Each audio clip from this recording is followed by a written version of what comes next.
Ito may gagawin tayo dito. Nag-dislocate kaso matagal na. Ano pa lang naman mga more than 1 week pa lang. Ayan. Kung may bisan ko daw. Ayan o. Ayan, dislocate niya. Ayan, imuti niya tingnan mo. Wala. Ayan. Nakapaling na ganyan. Yan ang dislocate niya. Titignan mo dyan sa baba. Ayan. Makikita mo ang pagkakaiba. Layo. Titignan mo.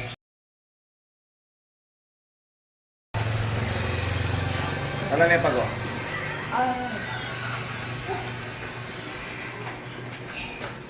Tapos na, malapit na. Ay! Iba! Sakit! Bakit isang lang to? Aray! Anong tagal? Ano ang papalit ko? Magagal na po. I-brace ko na lang. Namagaling na po. Okay.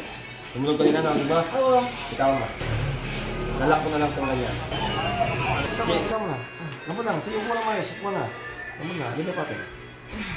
Eh na, ito yung parang semento to. Tas mo. Tas mo. Nakalak kasi. Tas mo. Sige guys, okay na. I-update ko kayo. Up to stay. Bigyan natin.